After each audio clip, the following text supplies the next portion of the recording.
Dre all day. Dre Baldwin, balloverseas.com, the overseas basketball blueprint. I want to make sure I give y'all some real conversation about overseas basketball here, because I know I tell you a lot about how to get on and why you need to do certain things to get on and what will happen when you're on. And I also did a video telling you why you should really go for it if you want to play overseas. It's a great job. But I also want to tell you we got some real conversation about it as well. And before I get to that, please make sure that you like, comment, share the video wherever you happen to be watching this, and let us know that we are giving you some serious game about playing overseas. At least like the video. If you're not talkative and you can't leave a comment, at least like the damn video. Share it on your page or whatever you're doing, Twitter, all that. Anyway, the thing that I want to tell you is that playing basketball overseas professionally is a grind. It is going to be a grind. G-R-I-N-D. Now, it can also be great. G-R-E-A-T. But it is going to be a grind at the same time. Why do I say that it is a grind? Several reasons. First of all, you're not in the United States. If you're playing anywhere outside the United States, you're not in the United States. If you happen to be American, you're not at home. And one thing that you realize very quickly when you get overseas, especially those of you who are Americans, depending on the lifestyle that you're used to, is a lot of the things that we take for granted when we're home in the United States. You quickly realize that those things ain't everywhere that you go. You realize that, damn, I can't just go outside and go to the store real quick because I need somebody with me because I don't even know how to say certain things, or things are not as easily available as they are in the United States. Or I can't just get on the phone, or you might not even be able to get on the internet as easily. You might need to go somewhere just to get on the internet. There were places I played, I had to go somewhere to get online. Nowadays, maybe there's more Wi-Fi is more ubiquitous, so maybe you don't have that same thing, but it's not home. You realize sometimes, like, damn, there's things that you took for granted as always having, you might not have them when you're there. I'm used to eating. I'm a type of person, and all y'all are athletes. I don't know if y'all are like me, but I eat a lot of calories. I take in a lot of calories. Besides the meals that I eat other stuff. I like having my little snacks and having my fruits and whatever other food that I want to eat. And I'm an athlete. I know I can burn it off in the gym. And when you're playing overseas, you might not always have those things because the deli, the grocery store that you get the stuff from, it might be 2 miles away. You can't even go to it as often as you would go in the United States. I like to order my groceries Amazon Prime from my phone. I don't even leave the house. I got Whole Foods coming to my crib. They might not have that wherever you're playing. Or you might be playing in some small town. They ain't even heard of Whole Foods. So some of these small things that you take for granted in America are not available when you get to overseas. That's one reason why it's going to be a grind. Another reason it's going to be a grind, let's talk about actually on the damn court, is sometimes coaches have funny rotations. And I talked about this several times in the past. There are players who I know who are playing overseas right now who are all conference D1 in the United States. Playing overseas, they only play 20 minutes a game, not even that, on the teams that they play for. 20 minutes a game. The game's 40 minutes. They all conference in D1 over in the United States and high major, mid-major conferences. Now they're only playing half the game overseas. They're clearly the best player on the team, but coaches just be having these janky playing rotations, and everybody doesn't play every game, and there's all these kind of funny things that go on. And if you're used to going out there and doing your thing and balling out, now you're not even getting in the game as much as you thought you would. That could be a problem. It can be a mental grind for you. I mean, it ain't really a physical grind because you ain't playing. You sit on the bench. But it can be a mental grind for you, and sometimes you got to be ready for that. And the higher level you play at, the more likely something like that happens. It doesn't happen at the lower levels, but at the higher levels, that happens to players all the time. And some of these players are clients of mine. I coach them on the mental game and things like that, so I know these things happen. Another reason why it's a grind is the physical toll that it takes on you. Again, I just told you in the first point that when you're in the United States, there's certain things that we take for granted, you might not have them over there. So if you're used to going to like cryotherapy, used to getting in a hot tub, like in the buildings that I live in, we have hot tubs, we got pools. There's a cryotherapy place around the corner from where I live. I can go there if I want. I'm not big on cryo, but if I wanted to, it's available to me. When you're overseas, depending on where you're at, depending on what team you're on, they might not have any of that shit. Ain't no hot tubs. They ain't got a cold tub. They don't have anything. Any of that stuff you need, you have to go get it yourself and manufacture it in your own way. It is not available to you. So some of the things that you use to recover may not be there and available to you when you are off the court, after your workouts or after your practices or after your games. When you come home from a game in the United States, you might be used to going to your crib and laying on the couch and chilling and doing what you do. But when you're overseas, who knows what kind of living situation you're going to have. You might not be able to relax the same way. You might not be able to let your body recover the same way. Maybe you got a roommate and your roommate likes to stay up late at night, so you can't get the same kind of sleep that you used to getting. And you might have a neighbor who's loud. I remember I was playing in one country I was playing in, and I was in a flat, I was in an apartment, and they were doing some kind of construction on the apartment upstairs from me. And these motherfuckers started that construction at 8 o'clock on the dot every fucking day.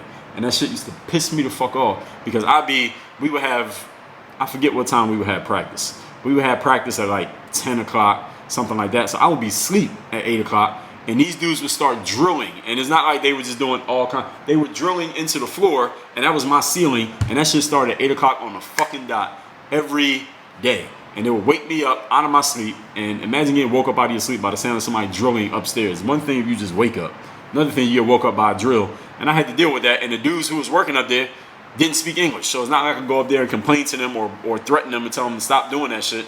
And these are the kind of things that you might have to deal with. And there's a little thing, it seems like a little thing, but then when you're dealing with it, you're like, damn, it ain't shit I could do about it. I can't tell nobody. Ain't nobody I can go get. And you just got to deal with that shit. Another little thing that you might have to deal with when you're playing overseas. Another thing is when it comes to just the playing style.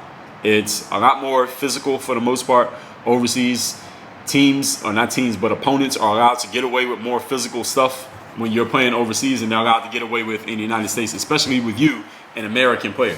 One place specifically I remember when I was in Mexico, this was early in my career, and dudes would just be fouling. Like, I was the only American on my team, and dudes would be fouling. I'd be going to the hole, people would be hitting me on my arms, dudes be leaning into me when I was jumping, I was shooting, people would be touching my wrists, and I'd be looking at the ref like, yo, that's a foul. And dudes that I knew who had played in Mexico already, like other Americans, they was like, yo, Dre, they don't call that over here.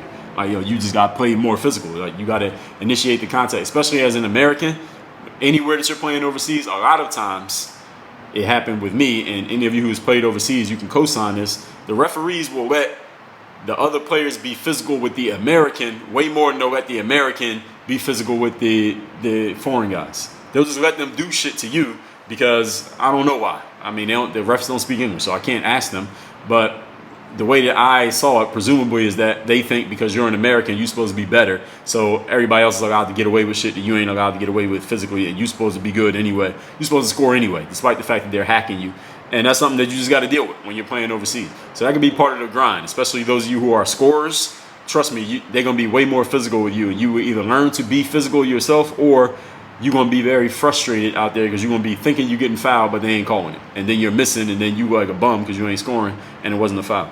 So that's another part of the grind when you're playing basketball overseas. Another part of it is, I don't know how any of you is like as far as dealing with your family, or if you have, I'm talking about like your family, like your parents, your brothers and sisters, and if you actually have a family, like if you got a wife, a girl, a husband, a boyfriend, kids, and maybe you can't bring them with you based on the situation that you're playing in. Maybe you get homesick. Maybe you just want to go back home. Maybe you want to just hold your kid. Maybe you want to talk to your mom. Maybe you just want to hang with your grandparents or something like that. But you're overseas and it's just you by yourself.